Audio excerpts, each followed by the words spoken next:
Այսօր բլոգերների միջազգային օրը չէ, բայց որոշել ենք նրանց փոքրիկ տոն նվիրել։ Կարմիրով ինտերակտիվի օրացույցում ամենակարդացվող ու ամենաքննարկվող բլոգերներ այսօր մեր թիրախում են լավ իմաստով։ Կարդացել եք պոստերը, հիմա տեսեք, բայց առանց հիասթափության։ 2 տարի առաջ բլոգի իմաստը մայրբուհի ավագ դասախոսները ոչ մի կերպ չէին պատկերացնում։ Ուսանողուհին վազում էր նրանց հետևից, ճգնելով բացատրել իր դիպլոմային աշխատանքի թեման։ Ավագները չէին հասցրել նկատել, որ եկել է բլոգերների ժամանակը։ Արձագանքը շատ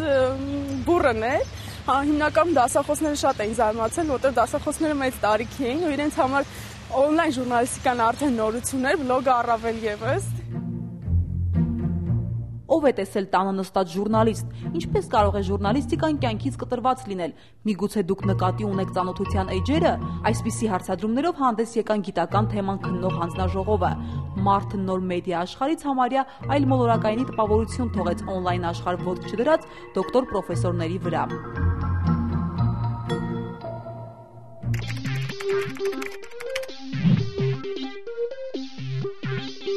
Գրում են Բլանշ ջան, մի անգամ էլ էսպիսի դեպք եղավ, վերջին մոռացել են գրել են Բլան ջան։ Այո, Բլանշն է։ Բլանշ, այսինքն ճերմակ։ Վիրտուալում նա ամենահայտնի դեմքերից է։ Գաղտնազերծենք ժուրնալիստ Շուշանիկ Հարությունյան։ Նրան ոչ մի խմբագիր չի կարող ճնշել կամ լռեցնել։ Բլանշի խոսքի ազատությանը ոչինչ չի սպառնում։ Գրում է երբ ուզում է, ինչ ուզում է, որքան ուզում է։ 4 տարի առաջ անձնական բլոգը բացեց։ Բլանշ բլոգի առաջին նոթը Շուշանիկ Հարությունյանի մտորումներն էին հենց ժուրնալիստիկայի մասին։ Երբ որ գրում ես հարցազրույցի վերջում ասում են պայմանավորված հարցազրույցը մամլոյցարարությամբ հաստատված, ասում են կարող է, բայց վերջում վրեքներս գրես մրես։ Ու դե բնականաբար ինձ դա այնպես չգիտեմ մտահոգել էր, ես նեղվել էի, եկա նստեցի գրեցի։ 2007-ի ապրիլին Հայաստանում բացվեց առաջին լրատվամիջոցի բլոգը։ Ամեկ+-ի գլխավոր բլոգերը հենց Բլանշն էր։ Հիմա նա նույնիսկ օնլայն հարցազրույցներ է վարում ամենահայտնի դեմքերի հետ, չի շրջանցում հասարակական, քաղաքական որևէ սուր թեմա։ Մի քանի հատ մեկնաբանություններ եղավ, մի 4-5 հատ ես ուրախացա, իհարկե դա չգիտեմ ասենք, որ կարող է իմ բլոգում 1000 մեկնաբանություն լինի։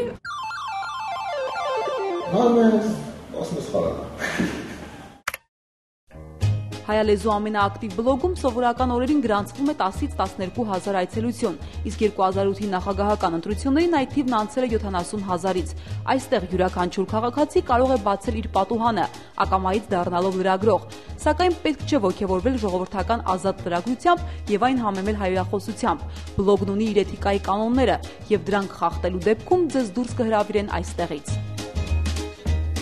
Դեպք է եղել ինձ մոտ արժե պատգամավոր, մտել է իր հայտարարությունը, ինքը իր անունով գրում է։ Դա ինձ համար իհարկե ես մի բան մտածեցի, ասեցի, տեսնես ես ինքն է, հետո մտա այնտեղ IP-ով ստուգեցի, տեսա պարլամենտի, այսինքն ինքը հստակ այդպես էր, մարդը մտել էր իր հայտարարությունը գրել էր։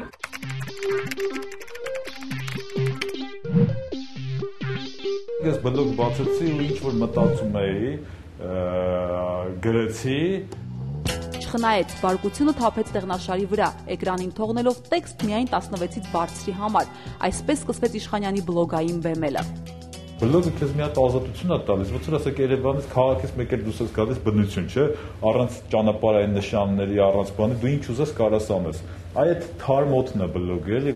Հիմա արդեն նրա գրառումներին սպասում են թերթեյեմում։ Ամեն օր առավոտյան Իշխանյանն անկողնուց մի քանի քայլ է անում ու հայտնվում իր աշխատավայրում։ Բացում է աշխատասենյակի պատուհանն ու սկսում գրառումները, նույնիսկ տնից դուրս չգալով թշնամիներ կվաստակես։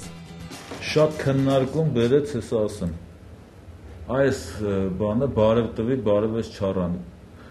Սա նրա մասին նա, որ ասենք իմ բանի ընդդիմությանը քննադատող նյութեր էի գրել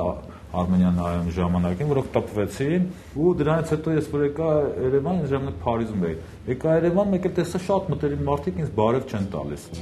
Նա, ով պորտալարով ինտերնետին է կպած, բլոգեր է, այսպես է նկարագրում իր նոր մեդիա պաշտոնը։ Եթե նախկին խմբագրություններում կոլեգաները չէին անցնում 1 տասնյակից, այժմ նրանք հարյուրներն են։ Ընկերներից շատերին երբևէ չի տեսել, բայց վիրտուալ ընկերները ռեալից շատ են միմյանցով հետաքրքրվում, ավելի անկեղծ են շփվում իրար հետ։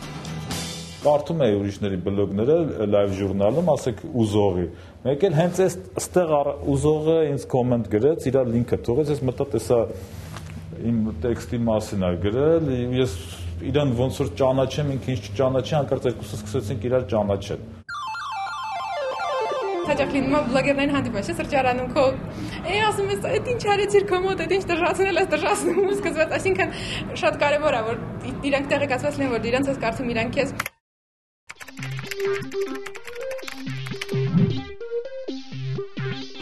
Այս ժողովրդը հավաքվել են հուղարկավորության համար Գլխավոր դերում փիղն է, հայ բլոգերների հերթական ակցիան է։ Հենց այսպես դագաղն առան ու շարժվեցին դեպի Վրաստանի դեսպանատուն, գուժելով հարևան ժողովրդավարության վաղաժամ մահը։ Ակցիայի հեղինակը Տիգրան Քոչարյանն է։ Փնտրեք փղին, Yandex-ում ամենամեծ վարկանիշը երևանցի բլոգերինն է։ Բլոգը վարում է ռուսերենով եւ գրում միայն քաղաքականության մասին։ Տիգրան Քոչարյանը հայերի դեսպանն է վիրտուալում։ Նրա դիվանագիտական ամենալուրջ ճակատը թուրք-ադրբեջանականն է։ Քանի որ ինձ կարծում են նաև բավականին շատ ռուս օգտագործողներ Ռուսաստանից, նաև ինչի ոչ Հայաստանի իմիջի ձևավորումներ, ոչ միայն իմ կողմից, նաև այլ հայ բլոգերների։ Հայ բլոգերներն արդեն արժանացել են New York Times-ի ուշադրությանը։ Ապրիլից սկսած եռում է ցեղասպանության թեման։ Պետք է զգոն լինել։ Ապրիլի 24-ին Տիգրանը նախապատրաստվել էր ամիսներ առաջ, ուսումնասիրել ու մարսել նորահայտ փաստաթղթեր։ Ավետիք Իսակյանը դա մասնակցել է Թալատ Փաշայի ողորմման աշխատանքներին, նա տեղել է Բերլինում, նա է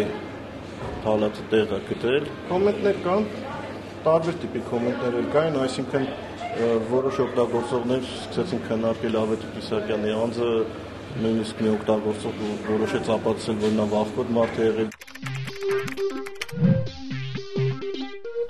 Яндекс Блогспот. Не самая лучшая платформа, в принципе. Այնտեղ ուր կա հայկական հարցը չեք խուսափի Էմիլ Սանանյանից։ Նա Վաշինգտոնից ուշի ուշով հետևում է օնլայն բոլոր քննարկումներին։ Այս բլոգերի համար հայ-թուրքական հարաբերություններն ավելին են, քան ուղղակի թեման։ Եթե վեբսայթ ունենալու համար պետք է ծրագրավորող լինես, ապա բլոգ ունենալու համար տարրական գիտելիքներն էլ բավական են։ Content of whatever kind. Դու ստանում ես ազատ տարածք, ուր կարող ես քո մտքերը շարադրել։ Եթե ես լոգոտիպը, հա, տենակ այդ չուզողության դեմ պայքարելու սկզբունքն է։ Ու ես ահավոր չեմ սիրում քաղաքական չուզողություն։ Մունատ։ Այս բաները գիտեն, սաղ ծախել են։ Ուզողի բլոգում պատմական մի փաստաթուղթ կա ոչ հեռու անցյալից, Հացի կտրոն 90-ականներից։ Հիշեցիք, այցելուներին հարցնում է բլոգերը։ Նա հավաքեց ու խմբավորեց մութ ու ցուրտ տարիների տխուր հիշողությունը։ Պատմություն, որ խալի են ծախել, որ ընտանիքի երեխաները ընդունվեն ինստիտուտ, Պարապեն ինստիտուտի համար։ Ռուբենի մտքով չի անցնում իր 300 հայ ընկերներ բլոգերներին համեմատել եվրոպացի, ամերիկացի կամ առավել եւս չինացի գործընկերների հետ։ Նույն գործով դրսում փող են սարքում, ինչը նրանց համար բիզնես է, մեզ մոտ ընդհանրապես հոբի։ Մենք բոլորս գրում ենք, որտեղ ինչ-որ մեկի մեջ մեր մեջ կա ինչ-որ մի ցեց, որը ստիպում է դրել։ Հա, ու քանի այդ ցեցը կա, մենք գրում ենք։ Բլոգերի ուսումնասիրությամբ հայկական վիրտուալ հյուրերի ընդամենը 9%-ն է մեկնաբանություն թողնում իր հետևից, 90%-ը հետաքրքրասեր են, եւ միայն 1%-ն է իսկական բլոգեր, այսինքն մարդ ապագայից։